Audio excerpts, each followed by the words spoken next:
I actually forgot what the ask was.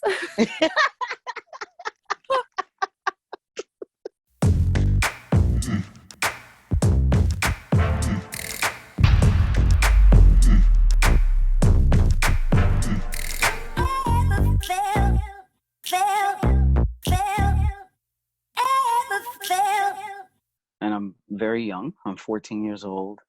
And the guy that I had sex with for the first time was like 19, 20 years old. Mm. Now, of course, this is statutory rape. As an adult, I am looking back now and I'm thinking, what the hell was this guy doing with a 14-year-old? But for years, when I thought about that relationship, Mm-hmm. it was, I thought about it as beautiful. I thought about it as so caring and loving. And I always talked about it like my first time was so special. So it's complicated. So when somebody's telling me, that was rape, yeah, there was a huge power dynamic there. Yeah. And then emotionally, it's complicated. I didn't think anything about rape because there was no violence, right? No violence. It was Right. all loving and caring. He took care of me. Around the block, everyone respected me. No one even cursed around me. All Hmm. the guys on the block took care of me. If they saw that I needed help with anything, they all watched over me. And so I felt important. I felt good. I was just like, oh, I'm so lucky. I'm so lucky. Those words, I'm so lucky, which is really Right. interesting. And that was not a relationship. That was something that should never have happened. And I also wonder, even though I was sneaking around and my mother didn't know, a lot of people knew, Mm. but nobody saw it as wrong. How boys and men were looking at me and seeking after me, and how dangerous it was, and the sexual advances. And it was almost like him claiming me. Mm-hmm. He took care of me. Like, in the most shittiest sense of the word, he pissed on me, and then no Mm. one else came around. In that shitty situation, I was not harmed further. Yeah. I wonder if that's like kind of the piece that comes up for a lot of survivors, which is that and this probably applies more to situations where you have some kind of ongoing thing with someone. Mm-hmm. Like there are good things happening, there are some benefits from the thing going on, Right. and that provides a psychological block to even be able to acknowledge that what's happening maybe is problematic, sexual assault, sexual violence. I feel like sexual violence is just so, it's a really black and white thing. Like if someone is a sexual abuser, then there is no room to talk about in any way them also maybe unintentionally bringing something good into your life. Right. Right. It really is the monster situation. It's like, Right. yeah, if you're a harm doer, you're totally a monster, and that's it. And that's kind of a disservice, because and then it makes it really difficult to do any healing work on both sides. Really, it's a throwaway culture, and Yeah. and it contributes to incarceration that doesn't really heal and fix Right. anything, in my opinion. So yeah. If you go that far of labeling yourself as a victim, then you have to identify a harm doer. Right. And once you've done that, then there is really only one path that you're supposed to go down on. And which involves, getting law enforcement involved, or cutting Right. that person out of your life, or never speaking of them in any good terms ever possible, which absolutely are fine approaches for a lot of people, for some Right. people, but it's very narrow, and it's very almost it's very prescriptive. Like Yes. this is Yes. how you're supposed to do it. So it's like, you think to yourself, am I ready to be a victim? Am I ready to put myself and someone else in these narrow paths? Mm-hmm. And Mm-hmm. so denial becomes this convenient thing out. Right. Right. And also, it's like, when we say survivors in denial, it's because someone is trying to put this label onto someone. Mm. And it is really up to the person to take that journey, right? It's like, Right. you can't, when someone isn't ready for it, they're not ready for it.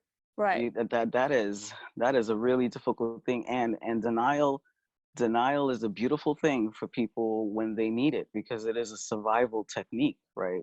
it Yeah. it it uh it helps people survive when they need it, and when they're able to and willing to, and their bodies and minds can, then maybe, but we're not the ones to say, this is the thing that happened to you, you should be addressing this thing.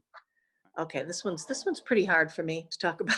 So, um, I'm a daughter of a mother who was a hidden survivor, right? So she had two alcoholic parents and she was an only child. And my father told me my mother had been terrified about sex her whole life. There's just all this real sticky, weird shit. So when I get to college, I'm assaulted by my boyfriend, early in my freshman year. We've been having this wildly sexual relationship. He comes in one night, he's drunk, he assaults me. I cry through the whole thing. My roommate's in the room, doesn't do anything. And then he pretends nothing's wrong. And when I come back to college, he's there right as I move in. And my mother takes one look at him and says to me, I think I could forgive him for just about anything. And this is, I mean, she saw me right after my freshman year. I'd gained 25 pounds. I was depressed as shit. So he was my boyfriend for the next 2 or 3 years. And I was bulimic the whole time and really nearly suicidal. And again, we had this wildly sexual relationship that everybody thought was great. I looked like misempowered. And I just think of the layers of denial and how they play out for people. Again, in my 40s, had this wonderful, wildly sexual, intimate relationship with a wonderful person, also a survivor. And then that just sort of went really wrong, for whatever reason. And I just could not let myself know what I knew because I just did not want to let it go. I didn't want it to be bad. I had investments, like we all do when you're invested in a relationship. And I just couldn't take responsibility for myself and get out for the longest time. And it really nearly finished me. I don't have clear memories about what happened to me. My body remembers what happened to me, and my body's wisdom has been trying to tell me for a long time what happened to me. But I was trying to deny that because I didn't want to be responsible for what I saw as like ruining my family. When I was finally ready to start, processing my childhood sexual abuse, I started Googling about adult survivors of CSA. Everything I saw was like all of these like academics and researchers like pathologizing child sex abuse survivors and telling us like how we're like fated to have a lifetime of all these like medical and emotional and intellectual complications. Well, if I'm a CSA survivor, it means I'm fated to all of these outcomes. I don't want that. I want to have a life full of like sex and love and friendships. I guess I can't have that, so I don't want to identify as a survivor. The stigma of being a CSA survivor, in large part because of the way clinicians pathologize us, was so overwhelming to me that it caused me to continue to deny my own survivorship for a long time because I had a very narrow vision of what being a survivor meant, and it looked like shit. I'm talking to my roommate, and my roommate tells me this story about, being young in high school, and basically like in the middle of the night, this boy basically approaching her and assaulting her and raping her, and she was like, "Yeah, that was rape." And I remember I was like, "Oh, and this boy that she had even had a relationship with, like, oh, you calling that rape? Oh, interesting." And that her story then made me want to share my own story that I struggled with for years at that point, 4 or 5 years maybe, of, I had been in this situation with this person, also somebody that I knew, that I had consensual sex with before multiple times. This one experience with that person was, I'd always labeled as bad sex. So I share that story with her. And then I'm like, but like it wasn't violent. So yeah, I don't know. And she said this thing that is really beautiful. She was like, we don't need to narrow down the definition of rape. Right. Like, you know, it doesn't serve anybody. Yeah. I just couldn't believe it. Like, I didn't want to go there. I just didn't want to go there, because then what's next? Then I have to deal with that I'm a survivor. Like, God damn it, I don't want that shit. Right. Thinking about like the word, you know, rape or sexual assault or sexual misconduct, I'm thinking, because I'm thinking about a time that I was stuck on that for a while, because I had an encounter. I keep on calling it an experience or an encounter. I stated my boundaries. The person did not have boundaries, and that should have been my cue to leave. I didn't. I didn't. And that's where I blame myself, right? Because I should have left right there. I didn't. And then we proceeded. And the boundaries that I had said were broken like almost instantly. I completely disassociated and continued on. I was not even there. And then afterwards, I fell apart. In my mind, I was like, was that rape? Was that sexual assault? Was that sexual misconduct? Was that my fault? Was that? And I was so stuck on the language, the word. And finally, after like a month or two of that, I got to the point where I was like, it doesn't fucking matter. Yeah. What matters is what the fuck I feel. Yeah. I feel fucking horrible. I feel like shit. I feel suicidal. I feel triggered. This is what I feel. So regardless of what I'm calling that shit, I am affected by it. So that's what I have to concentrate on. So it was just like, it doesn't matter if somebody says, because some people were saying, yeah, that's rape. And I don't know, that's it. And then I was like, well, maybe it was my fault. Maybe I went back and forth. And I was like, you know what? It affected me. Yeah. Now I need to heal. I need to get better. And I need to make sure that I take action so that I can do better next time.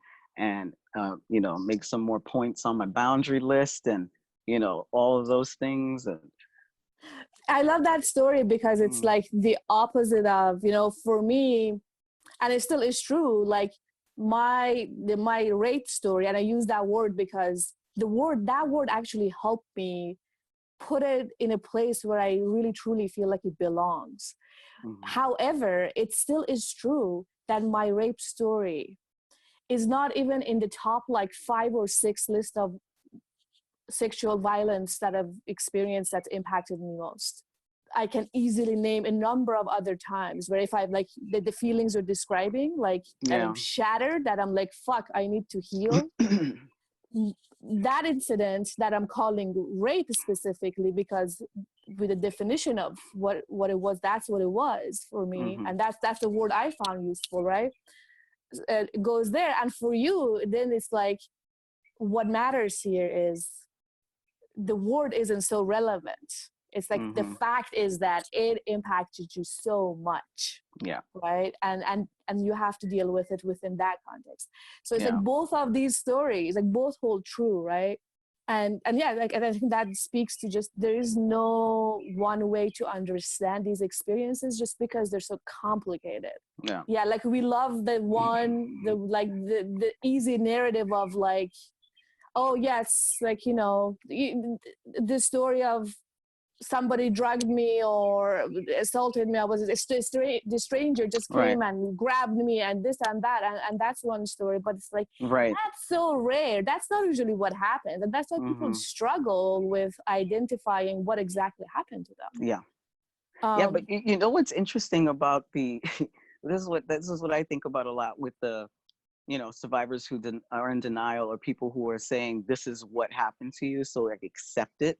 Is that why are people so eager for us to accept it?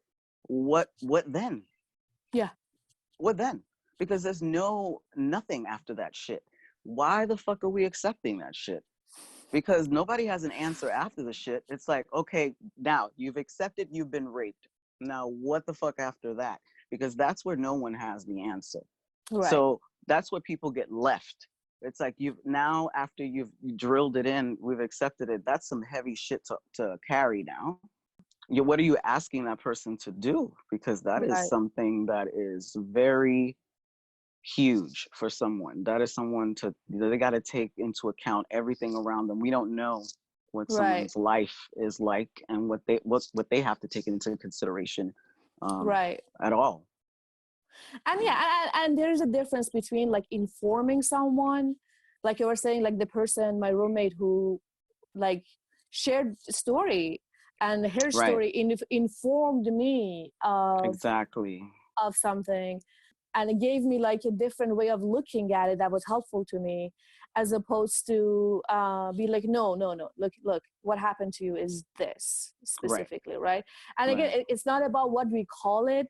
Is the best thing you can do, meet them where they're at, see what they need, and just deal with it. Like, you know, maybe they're just too close to the thing to even identify the feelings that are coming up for them, you know? Yeah, and then it's like, what is the feeling, right? It's like, again, like when I was thinking about me, I was like wondering, okay, how do I heal? What do I need from the people around me, rather than what is this thing? Because that was Yeah. driving me fucking nuts. It was Yeah. better to see like, what do I need right now, and try to verbalize that stuff, which is also very hard to try to, get to that point about what you need and then verbalizing that stuff. I grew up, I think, like a lot of AFAB people, femme people, women, with like this fear of rape, right? It's like, it's Yeah. kind of, it's just like there. Like even before, even before I knew what sex even fucking was, I knew what rape, I knew what sexual violence was. I knew that Right. my body was the site of violence. Like from a very early age. So it's like an ingrained deep fear. And then it's also associated with like victimhood and weakness. Yes. So it's like, I was one of those kids. I was a feminist when I was fucking 5. And I like built my whole life on this idea of becoming this like powerful, strong, like I've taken martial arts, I've studied feminism, I've, worked with rape survivors, blah, blah. And here I am in my mid-20s sitting, admitting that fuck, I was raped. Yeah. And it goes against everything. Like I thought doing all of those things would protect me. Like I couldn't get raped. Rape is for weak people. Rape is for people who don't know how to set their boundaries and protect themselves and speak up and not get themselves in bad situations. Not to blame them. I was like, it's just for unfortunate, uneducated people who are just because of their circumstances too weak. I have to now admit that rape can happen to anyone at any age, regardless of how strong they think they are and how educated they think they are. Yeah, it has nothing to do with that. Yep. I even, I've heard that a lot from people saying, like, not to even say that women were weak, but even in the way they talked about stuff, saying, like, because I'm strong, indicating that the people were weaker or something. And I remember when I was in a domestic violence situation at one point, or when I was struggling with things, I just felt like I could never go talk to my mother about it, because I was just like, she will surely think that I was a weak piece of shit for allowing this to happen, So yeah, it's like we have to definitely be careful about how we say things, because it has nothing to do with weakness at all. And it's I really think it really sometimes is connected to the ways that we talk about power and control. Because it definitely, sexual assault, sexual violence is about someone taking power and control, but it can be conflated with the power of the person, like that the person is weak. Power is taken away, but definitely not because that person is weak. Yeah, that kind of framework of talking about it is just not helpful. And like you were saying, it's so much. Then you go from weakness to like how much is related to femininity. So like when you look at talking about like men who are survivors, men who are victims of sexual violence, the mindfuck of having to admit to yourself you were violated, Yes, because it's like it all boils down to weakness, that boils down to femininity, that boils Yeah, down to the person who receives, that boils down to, and then that is like who gets raped, women and gay men or feminine people. When it's, on the other side, when it's cis men that get raped, it's about something being taken away from them. I'm yeah, taking that masculinity away from you. And if it's a right, butch woman, I'm taking that away from you. You think you butch? You yeah, think you a man? If it's right. trans men, I'm gonna take that away from you. Right, right. Uh, And from the survivor side, admitting that what happened to them was rape right. is like admitting that that thing was taken away, that now they are back to that feminine place, right? It's like if you're butch, if you're trans mask, if you're Yeah. masculine of any kind, admitting that you are a survivor is admitting you are weak, which goes against your basic identity then. So before I had my daughter, and I mean, I'm running sexual liberation shit all over the place. Again, very empowered visibly. And a friend of mine, I have to go to the doctor before I get pregnant and do all this stuff. And my doc's retired. And a coworker who's straight and cis sends me to her doctor, a male, and he anally rapes me. And I have never said that out loud to anyone. I have never talked about it. It's just been in my mind in the last, several weeks while we've been doing our work. And I mean, he made sure nobody else was in the room. He put me in a terrible position. I knew it was wrong. And he was just a fucker and has probably done this to countless people. And I remember after I went back to work and my coworker said, "How was that?" And I said, "Oh my God, he was a brute." And she was just shocked. I mean, that's the most I ever said it. She was just like, "Oh my God, I feel so terrible. He's always been fine to me, but I came out as a lesbian." Half of my readership, or 55% of my readership, is Google identified men. And I hear a lot from them about their own experiences with the same thing of feeling like in this state of denial, and then feeling like they know deep down something bad happened to them, but because they don't fit this narrow definition or this narrow vision of what we think of when we think of like a good survivor, or what a survivor is, that they can't claim it. And I feel like the one unifying thing of like all of the people across like so many different cultural, geographic barriers like that have in common is that we all think for some reason like we are the exception, that there is like some real survivor out there, and because of this thing or that thing or this thing or that thing about our identity or about our story, like we aren't it. Vulnerability should not be equated with weakness. Right, Fear, and that should not be equated with weakness and femininity. And that's the fucked upness. That is the the gender roles and all of that stuff, that it just fucks everyone. right, Femmes and women, of course, and then it also fucks with men, and cis men as well. Cis men who get raped, little boys who are sexually assaulted and abused when they're children. It's like we don't even have the data, the right. proper data for that. Right, and that's the other thing, like child sexual abuse, right? CSA Mm, stuff talking about survivors who are in denial. mm. CSA Right, survivors, right, exactly. like It's like, you are just in this place where you have no fucking idea what's what, and you are violated.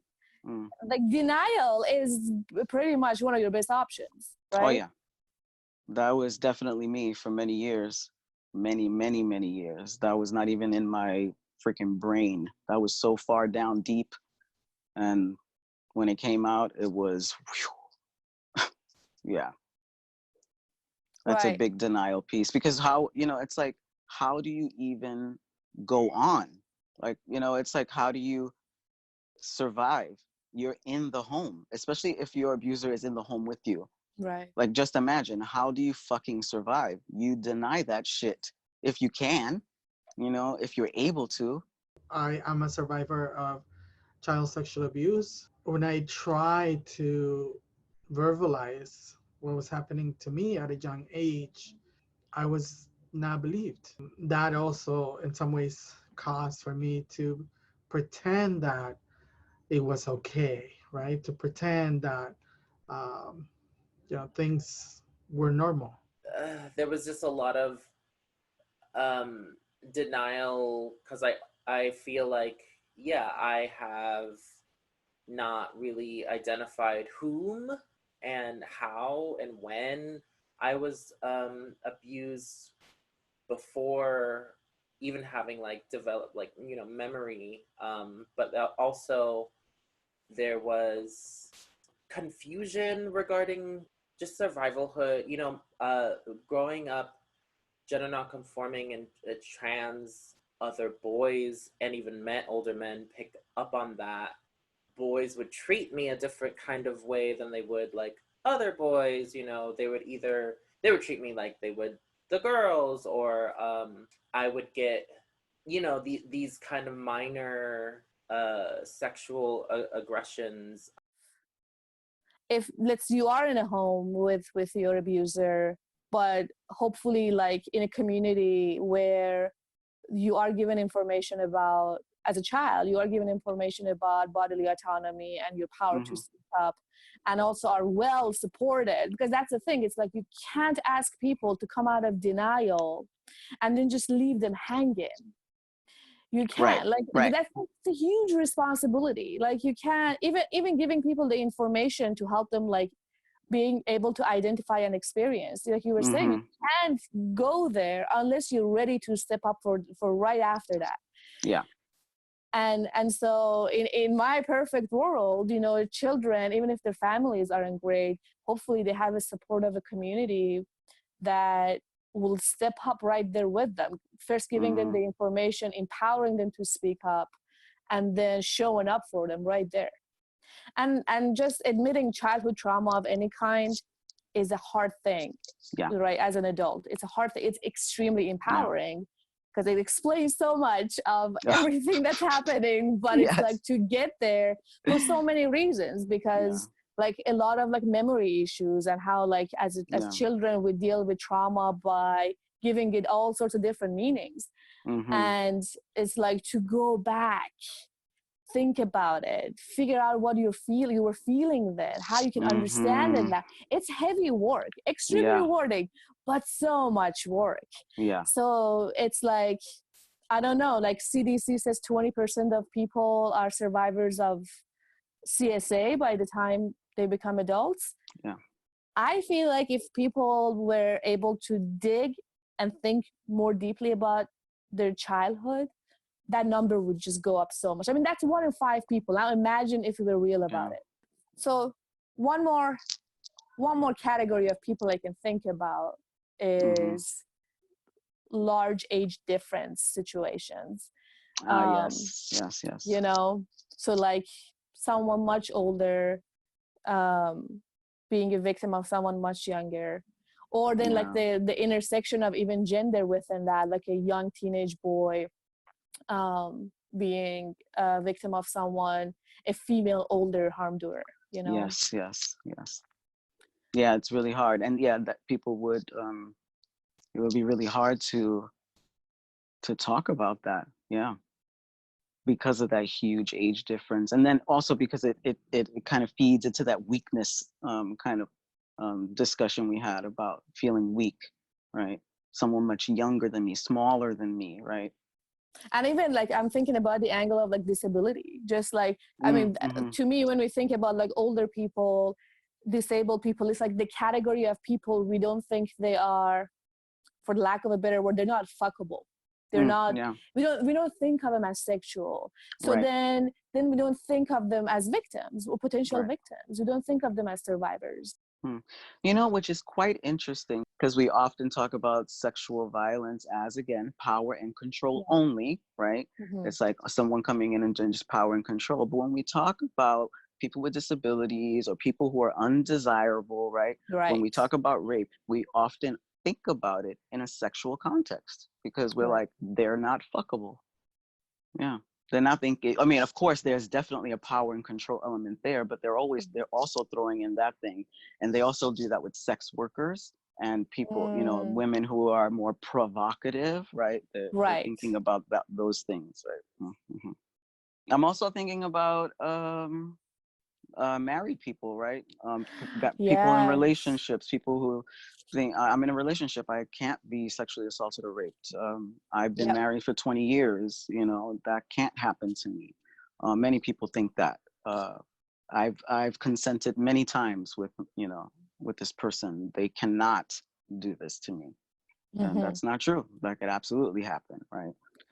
And that's a mm, huge one, considering like most cases of sexual violence are domestic, like within domestic situations. So like right. most people who are doing sexual violence are people you know, people you've probably have consented to, maybe even Mm-hmm. really good sex with before, as it was in Right. my case, right? Marital rape is still Mm, not a thing in legally, it's not even a thing in many places in the world, and it wasn't even a thing in this country legally speaking, and still isn't a thing culturally speaking. mm, Many places that's just like, oh, someone is my husband, someone is my wife, this is, you know, right. how it's, we can't possibly sexually harm each other. Yeah. But in those instances too, I could absolutely understand those things, right? Think of the circumstances, right? We're in a marriage, we're living together, maybe there are children. I could quite understand that situation where someone might be in denial, right? There's a lot on the table there, right? Yeah. And that is a really huge step for someone in a situation, in whether it's domestic violence, something, whatever the situation is, to take understand what they need to do in that moment, what is safe for them in that moment, what can they do and what can't do. And a lot of Mhm. people don't understand that as a safety plan you have to do. There's a strategic thing that people have to Right. do, right? Because you have to know where you're going to live, how you're going to eat, if someone is going to harm you further. So everyone has to think about what is right for them. Other people may not agree with that, right? We may not agree with a lot of things that other people may do, but it is the choice of that person. It makes sense why some survivors are in denial, but it's not always like a harmful thing. It's also not always a conscious decision that we have autonomy over.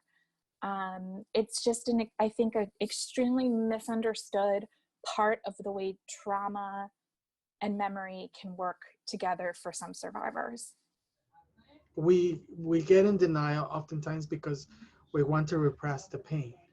And I think it's also hard not to be in denial because of the societal bullshit that we all experience. And I mean, I guess I should say the denial that society lives. So how could I not, or how could we not be in denial if the whole world is in denial about sexual assault and sexual abuse and even child sexual abuse? Being in denial is part of being ashamed, you know, and that shame is being created by other people into us. I know that it was created onto me. I think now that I have become of age and that I have learned so much about myself and about violence and about not just my experiences, but the experiences of my people, I say, fuck the world, right? Like, I am not going to be in denial anymore. I'm not going to be ashamed of what happened to me. I didn't have anything to do with it. What happened to me was, you know, part of the circumstances. At the end of the day, it's just like there's so many complicated internal and external factors that Yes. plays into why people deny being a survivor. Like on a larger level, there's just so many systematic ways in which we are not educated about what sexual violence is, how it happens, what the definitions are, what qualifies as such, who's valid. So like there's systematic issues like that on the outside, which is just not welcoming or encouraging for anybody to want to put themselves in that category of people of survivors. Right. And then there's internal stuff, which is like, what would it say about me if I were a survivor? It's almost like let me just push it down, the emotions and the feelings and the experience and the memory. And if I just deny it, I've even like personally, I've had experiences when I've convinced myself that I did consent. I somehow like I gaslighted myself so well into believing that I actually did consent to that thing, because it was just so much easier than believing that, no, really, you know what? The other person should have fucking asked before doing something that was not on the table. It's just so real, not wanting to deal with it, right? I was going to say right now, it is so healing and worth it and stuff, but that is my journey. I can't say that for somebody else. I just can't, I don't know what somebody's story is. Right. I just don't. This is a very layered stuff. I do know this, that no matter what, whether you call yourself a survivor or not, if you are struggling, feeling something, going through depression, having suicidal ideation, you're having really bad relationships or anything like that, and people are around you and they see you, I mean, fuck the labels. It's about helping and supporting, just trying to be there. It's harm reduction approaches sometimes. It's really meeting people where they're at until, or if ever, they get to that place. So we would love to have our, what is it? What's the term? Watchers, audience? Audience. Audience. Our cautioners. I like that. Are you cautioner? Well, you've already been cautioned. If you're already here, nothing works. So we tried to get you out, but you decided to come in for this. So now that you're here, we want you to participate in a kind of a collective action. If you are someone who would in any way consider yourself a survivor in denial, either other people have been telling you that, the denial. I was like, yeah. Yeah, exactly. Either other people have been telling you that, or you yourself feel like that's been your experience at some point in your life, or maybe it is now, however it is. We would love for you to share a story, your story, or an insight about being in denial, or a wisdom, something that speaks to you about the experiences of being in denial and being a survivor, and post that on social media, on Facebook, Twitter, Instagram, wherever you post stuff. And you should be tagging it. You should be tagging it with Caution Series, and that will appear here, all the tags. Bad Survivors, hashtag Bad Survivors, and hashtag Survivors in Denial. So 3 tags will go with your story, insight, or wisdom about this episode. Yeah, thank you. And yeah, thanks for surviving this episode. Yeah.